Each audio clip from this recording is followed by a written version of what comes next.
नमस्कार मित्रों, मैं कहती तू सुन चैनल के सभी श्रोताओं का नीरू की ओर से स्वागत और अभिनंदन।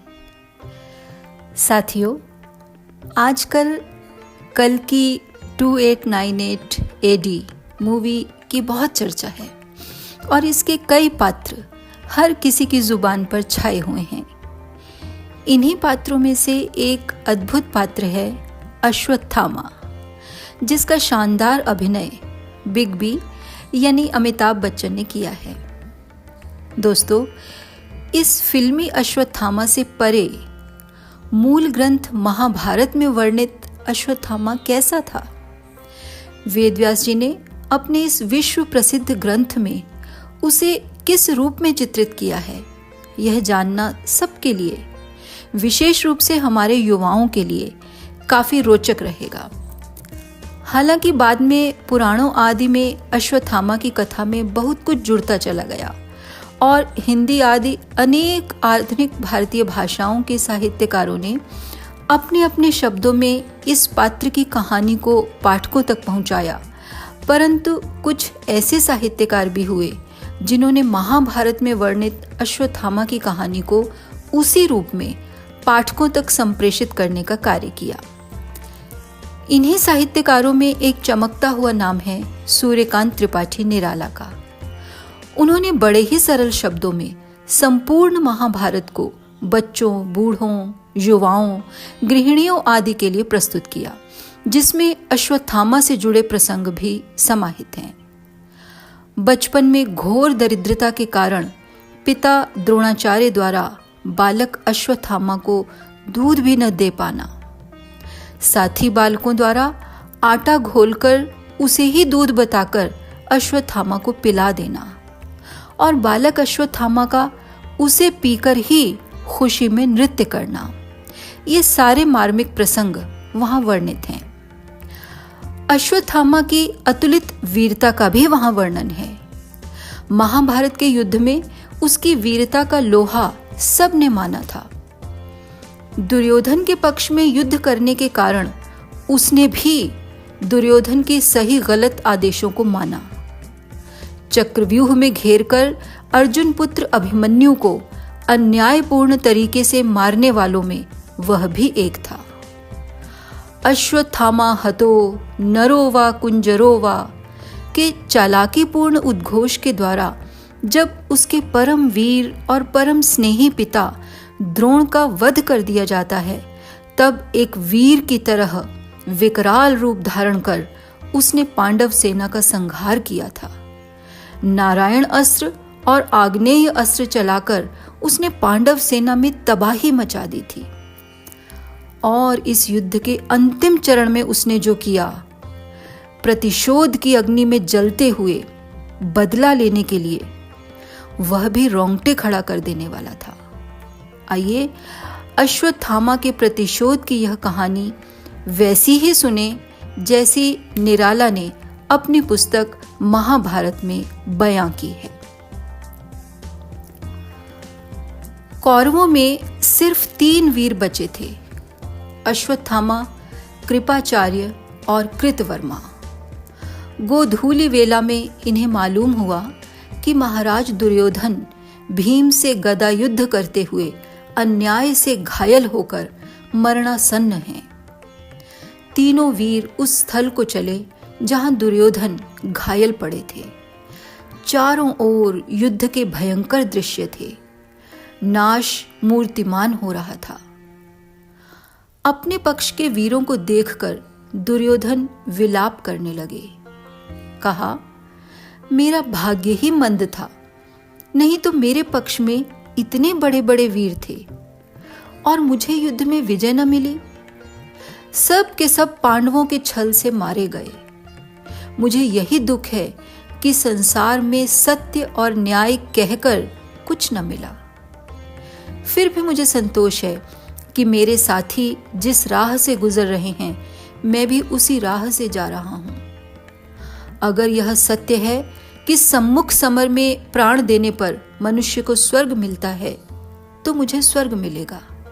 लेकिन वीरों, भीम ने अन्याय युद्ध के अलावा मेरे गिर जाने पर मेरे सिर पर पदाघात भी किया है। ये कहकर दुर्योधन अभिमान से क्षुब्ध होकर रोने लगे। अश्वत्थामा को बड़ा दुख हुआ। यह वही दुर्योधन है जो समस्त ज्ञात पृथ्वी के अधीश्वर थे, जिनके बड़े बड़े राजे महाराजे आज्ञाकारी थे, जिनकी इच्छा मात्र से बड़े बड़े राज्य बन बिगड़ सकते थे। कुछ देर इस आवेश में रहकर अश्वत्थामा ने कहा, महाराज, पांडवों ने आपके साथ बहुत बड़ी नीचता की है।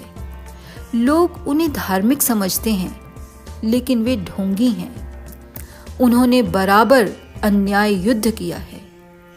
पितामह भीष्म को उन्होंने अन्याय से मारा। कौरवों और पांडवों के आचार्य द्रोण का उन्होंने अन्याय से वध किया।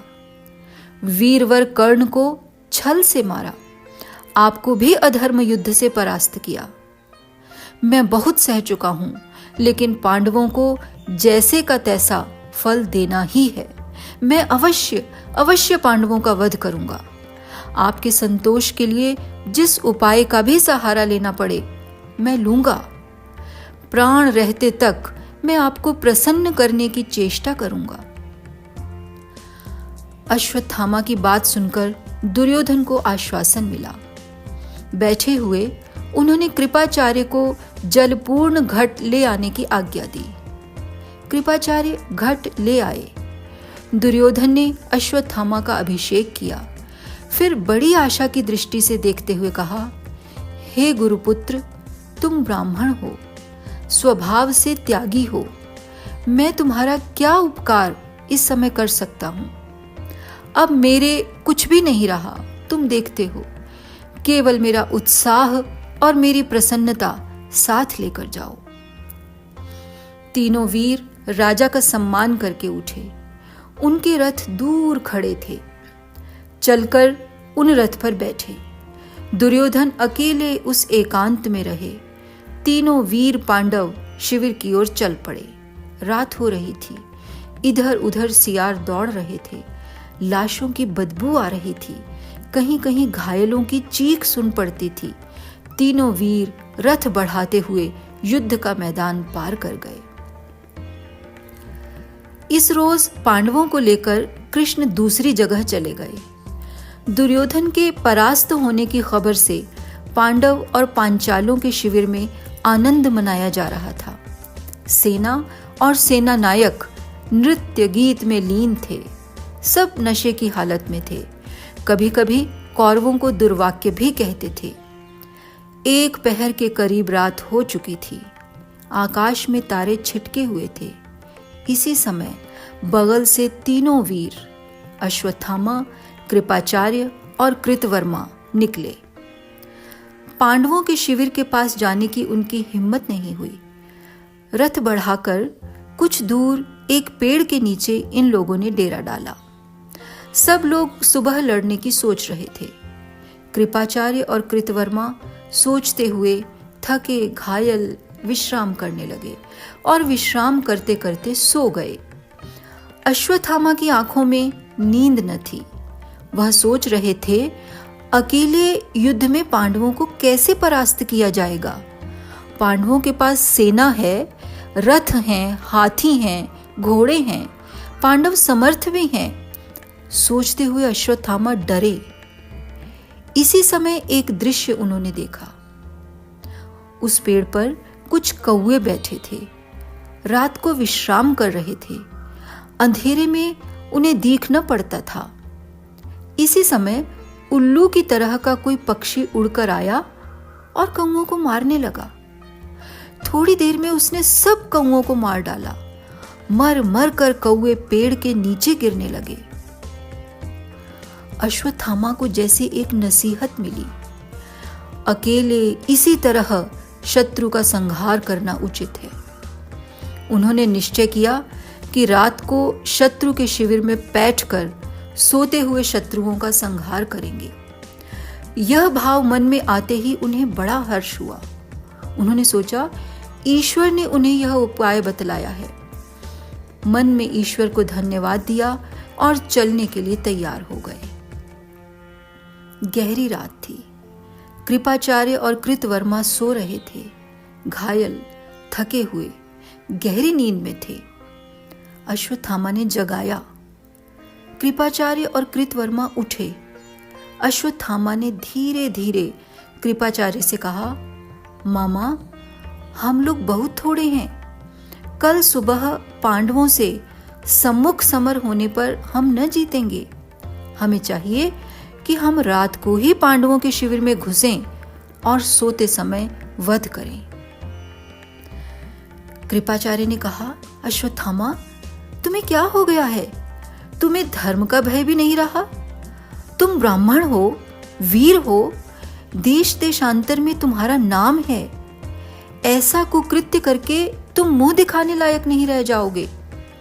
लोगों में तुम्हारी निंदा होगी, तुम्हारा परलोक भी बिगड़ेगा।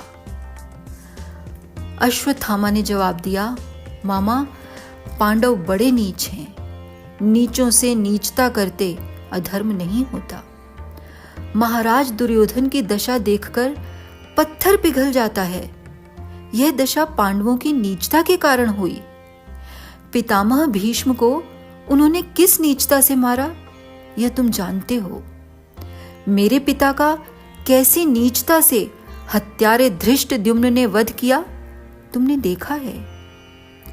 कर्ण को रथ निकालने का समय नहीं दिया। तुम जो भी कहो, मैं निश्चय कर चुका हूं। रात को नीच पांचालों और पांडवों के शिविर में बैठकर एक ही खड्ग से सबका वध करूंगा। तुम्हें साथ देना हो तो चलो, मैं अब देर नहीं कर सकता।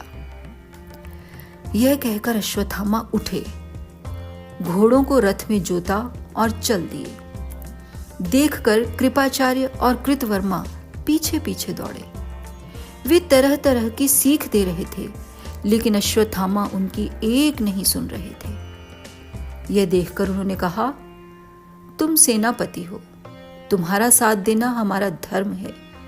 हमें भी रथ पर बैठा लो, जैसा कहोगे हम करेंगे।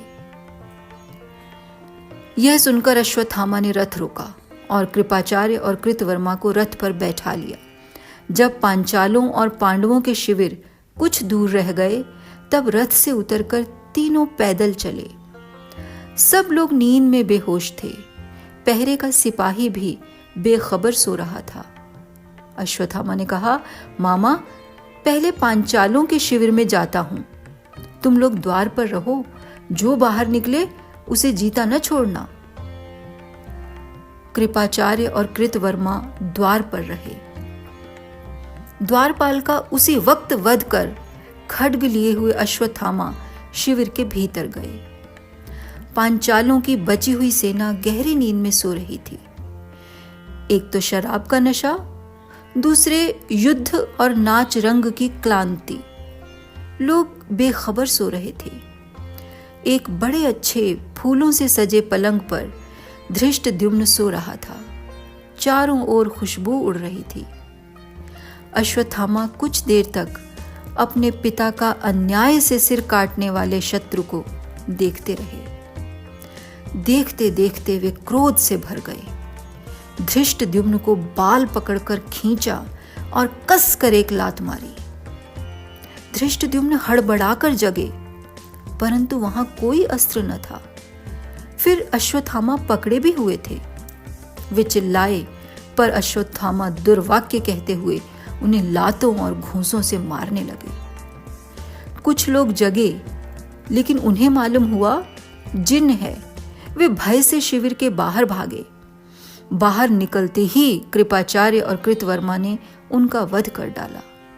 अश्वत्थामा ने लातों और घूंसों से ही धृष्टद्युम्न का वध कर डाला। फिर खड्ग लेकर बचे हुए लोगों का संहार करने लगे। मारे भय के अंधेरे में लोग आपस में लड़ने लगे। देखते देखते सब के सब पांचाल काम आ गए। कुछ दूर पर पांडवों का शिविर था। अश्वत्थामा इसी तरह वहां भी गए। द्वार पर कृपाचार्य और कृतवर्मा थे। द्रौपदी के 5 पुत्र सो रहे थे। अश्वत्थामा ने एक एक करके सबके सिर काट लिए। फिर शिविर में आग लगा दी। जो सेना थी वह घबराई अपने बचाव के लिए आपस में लड़ने लगी और इस तरह लड़ लड़कर कट गई। पांडवों में भी कोई वीर न बचा। अभी रात समाप्त नहीं हुई थी। तीनों वीर रथ पर बैठे और दुर्योधन को यह सुखद समाचार देने के लिए चले। पांडवों के सिर समझकर द्रौपदी के 5 पुत्रों के सिर अश्वत्थामा लिए हुए थे। दुर्योधन को प्रसन्न करने के लिए वे उस जगह पहुंचे जहां दुर्योधन पड़े थे।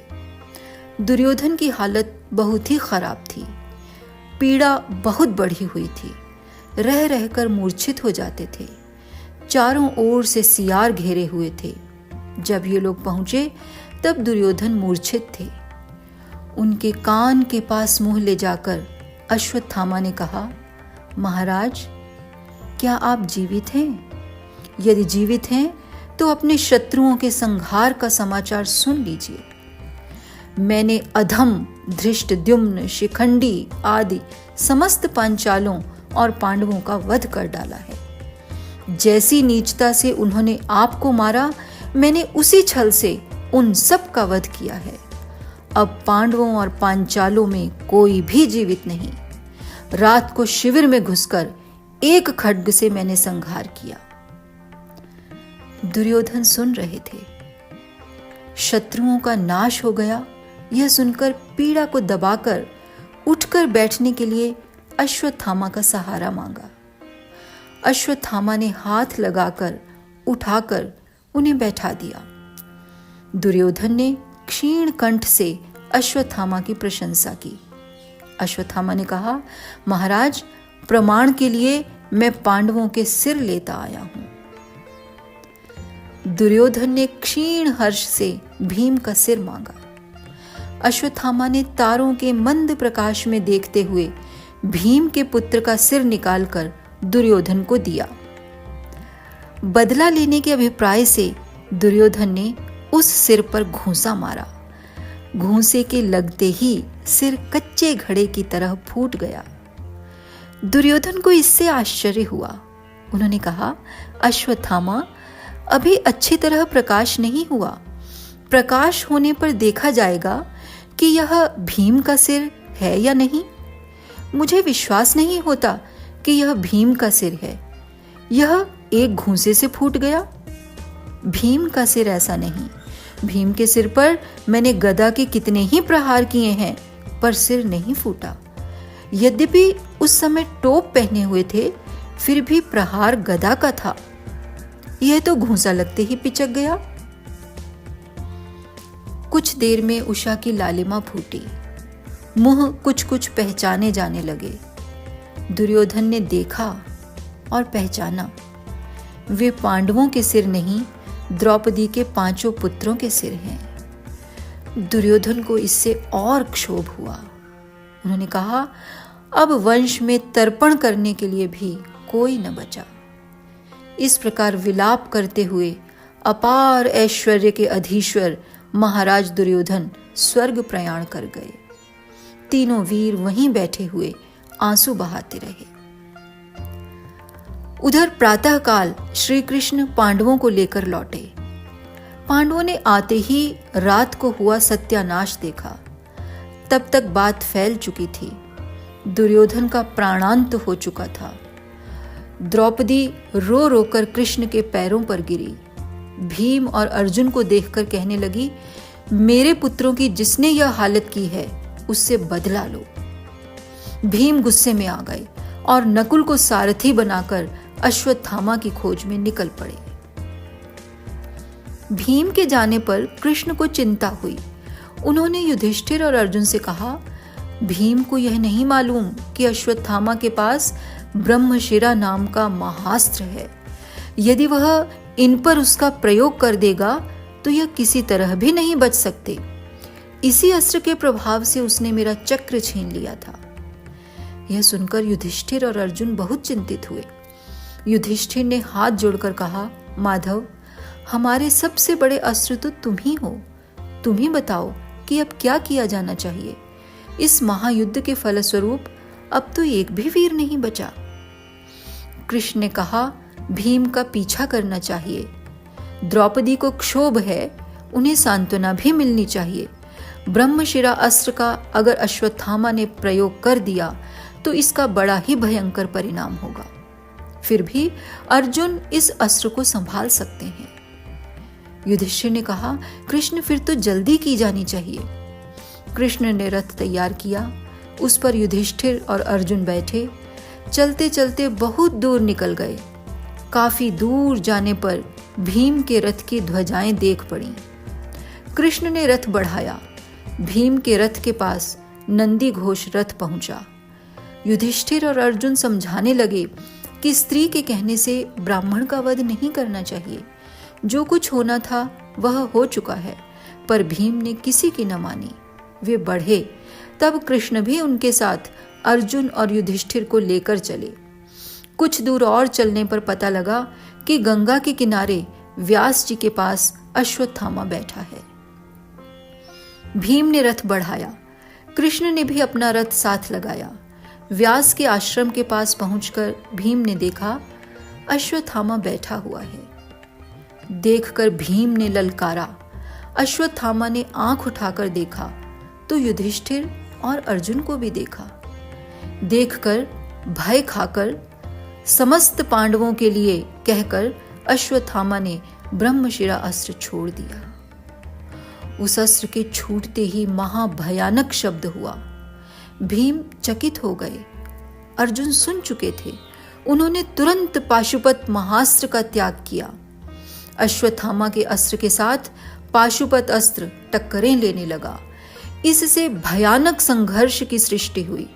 आग निकलने लगी, बिजली कड़कने लगी, आकाश के तारे टूटते नजर आने लगे। सृष्टि का नाश होता हुआ देखकर व्यास और नारद अस्त्रों के बीच में आकर खड़े हो गए और कहा कि आप लोग अपने अपने अस्त्रों को रोकिए। ऐसे अस्त्रों का प्रयोग मनुष्यों पर नहीं किया जाता। अर्जुन ने कहा, मैंने अस्त्र का प्रयोग मारने के लिए नहीं किंतु बचने के लिए किया है। मेरा कोई दोष नहीं है। लेकिन आप लोग कहते हैं तो मैं अपना अस्त्र वापस लेता हूं। अर्जुन अस्त्र को रोकना जानते थे। उन्होंने अपना अस्त्र वापस कर लिया। अश्वत्थामा ने ऋषियों से कहा तो अश्वत्थामा ने कहा, मुझे रोकना नहीं आता। तब ऋषियों ने कहा, तुम्हारे अस्त्र के प्रभाव से उत्तरा का गर्भ नष्ट होगा और अर्जुन के अस्त्र के बदले तुम अपनी कोई बहुमूल्य वस्तु दो जो पांडवों को अभीप्सित हो। अर्जुन से पूछने पर अर्जुन ने कहा, अश्वत्थामा अपने मस्तक की मणि दें। अश्वत्थामा को बड़ा कष्ट हुआ पर उन्हें मणि देनी पड़ी। मणि देकर वे बिल्कुल निस्तेज हो गए।